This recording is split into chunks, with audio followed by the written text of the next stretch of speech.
Vamos ver outro problema agora de deformação, só que esse problema de deformação ele é relacionado a mudanças de temperatura, né? Variações de temperatura. Nesse problema que vocês podem olhar agora, a uma temperatura de 5 graus Celsius, né? Existe uma folga de 3 milímetros entre essas barras do yoga, que eu estou dizendo nessa parte aqui. A barra 1 tem 50 milímetros de largura e 20 de espessura, né? Barra 1. E a barra 2 tem 75 milímetros de largura e 25 milímetros de espessura, né? Tem alguns dados aqui no problema que ele deu, né? Que é o módulo de elasticidade, o alfa, né? E mais esse próprio desenho aqui esquemático que a gente está observando agora, né? E daí, a primeira coisa que ele pede, né, na questão A, é a menor temperatura a qual a folga de 3 milímetros é preenchida, né? Você sabe, né, que a mudança de temperatura causa mudanças de comprimento, né? Pode ser tanto aumentando quanto diminuindo, né? Nesse caso, ele quer saber uma que aumente, né, para fechar essa folga, né? Vocês podem ver que nessa barra aqui não está sob efeito de nenhuma tensão, né? Existe uma fórmula, né, para variação de deformação por variação de temperatura, né, que a gente pode dizer, quer dizer que é térmico, né, que é alfa, né, que é o coeficiente de dilatação, vezes a variação de temperatura, vezes o comprimento L, né. Mas nesse caso, nessa fórmula aqui, como a gente tem dois comprimentos distintos, a gente tem que fazer duas partes, né? Fazer ela, no caso, para 2, né? Fazer o somatório dessas deformações térmicas. Então, vamos lá. A primeira coisa que a gente faz aqui, ó, a gente vê que questões de propriedades do material, que é o módulo de elasticidade, a gente não vai usar inicialmente, né? A gente vai dizer que aqui é a parte 1 e aqui é a parte 2. Então, a gente pode dizer o seguinte, né? Que a deformação total de térmica tem que ser no máximo 3 milímetros. Então a gente faz aqui o sigma 1,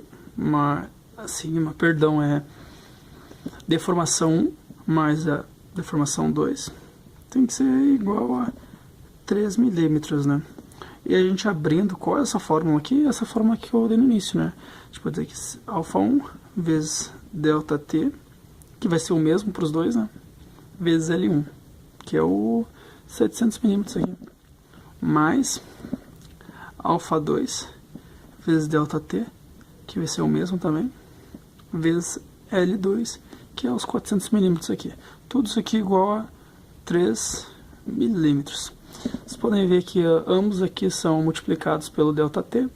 Podemos isolar o delta T vezes coeficiente de dilatação 1 vezes L1, mais coeficiente de dilatação 2 vezes L2.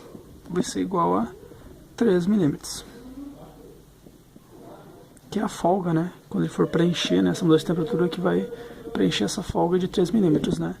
A gente pode isolar esses 3 milímetros, né? Vai ficar ΔT igual a...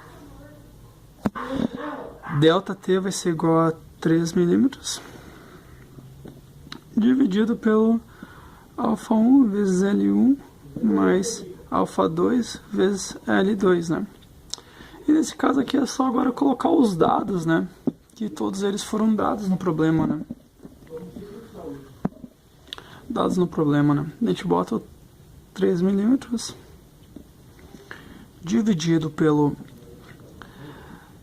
140 vezes 10 na menos 6 Celsius, multiplicado pelo 700, que é o comprimento ali da barra 1 milímetros, mais 67 vezes 10 na menos 6, que é o outro coeficiente de dilatação, só que da barra 2, né?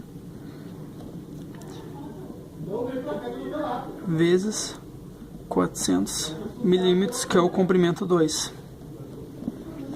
Tudo isso aqui a gente pode ver que vai dar o valor de 24,038 graus, né? Ou aproximadamente 24 graus Celsius, né? Ela vai exigir um pouquinho mais de cálculo, né? Um pouquinho mais complexo, né? Que ela fala a tensão normal nas 2 barras a uma temperatura de 60 graus, né? A gente sabe ali que a 24 graus do problema anterior, da letra A, que a gente sabe qual vai ser a temperatura para fechar essa folga, né?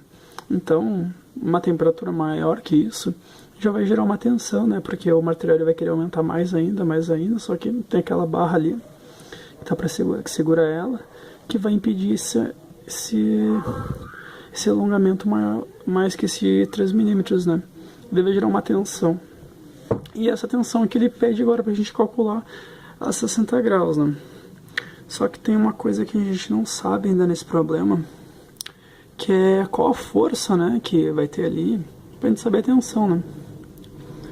Então a gente pode calcular isso facilmente, não diria facilmente porque tem bastante trabalho, né?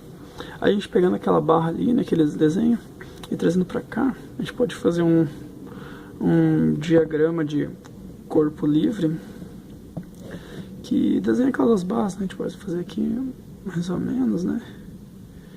Cortando elas aqui, a gente cortou aqui. A partir sempre que as forças estão saindo, né?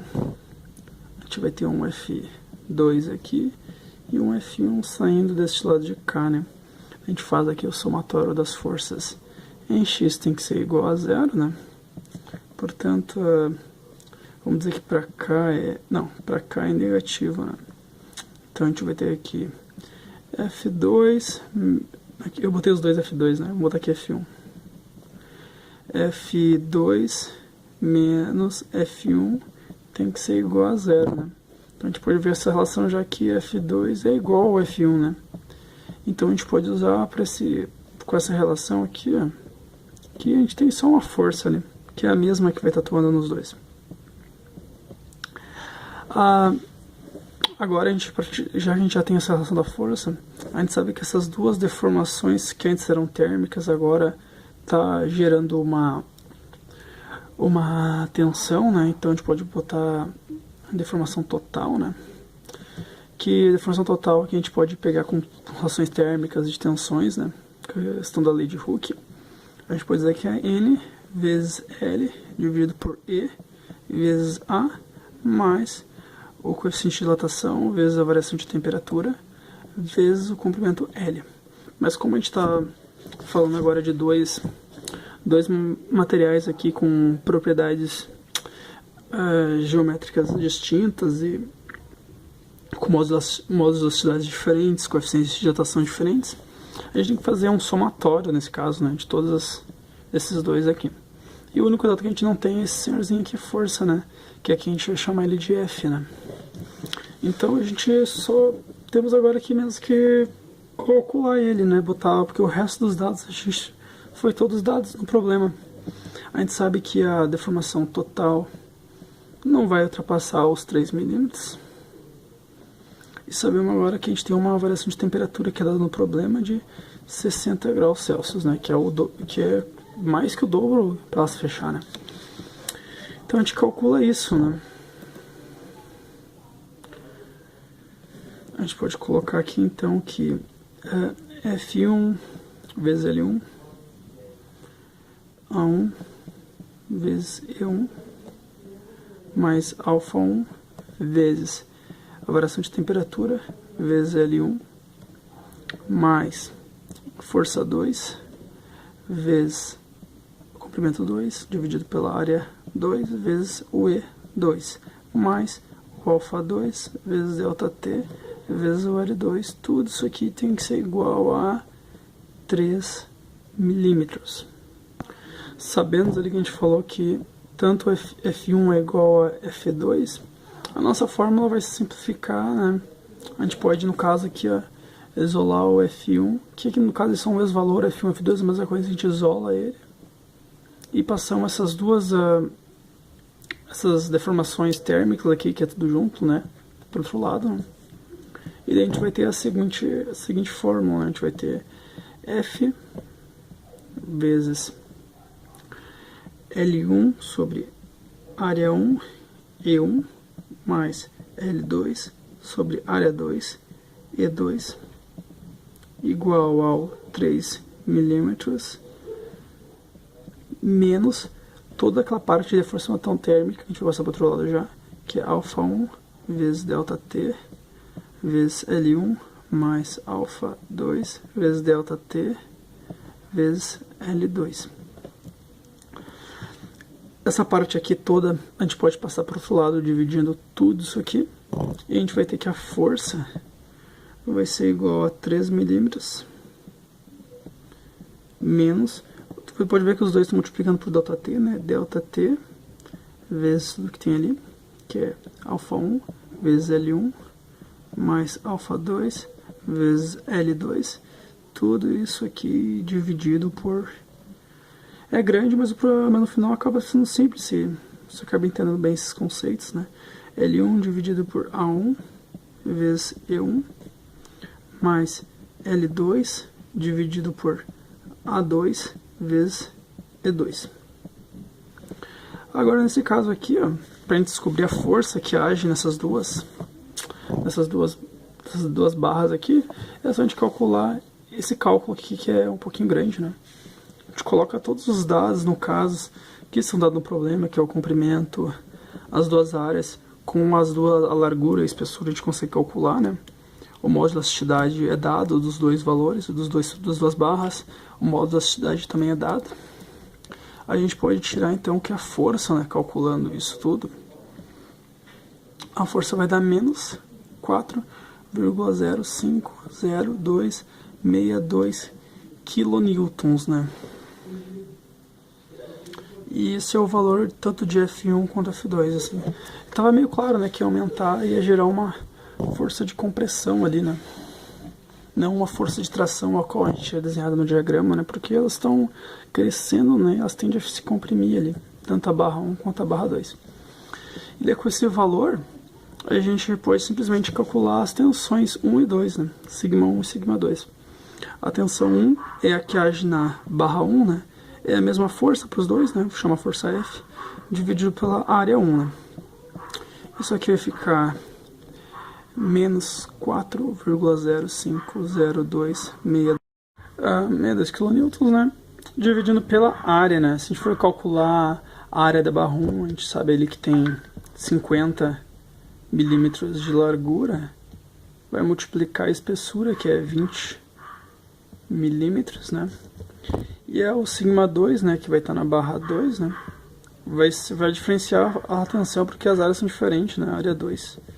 Nesse caso aqui vai ser a mesma força, 4,050262 kilonewtons, dividido pela área 2, que nesse caso aqui a gente sabe que tem, ó, a área ali do outro 50 de largura e de espessura era 20, e nesse caso é 75 milímetros de largura, que multiplica a espessura, que é de 25 milímetros, né?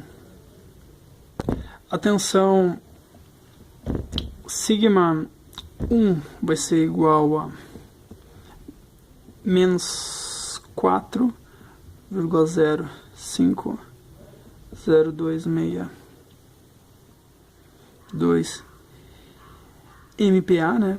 Que o resultado vocês podem ver que vai dar Newton por milímetro quadrado, que é igual a megapascal.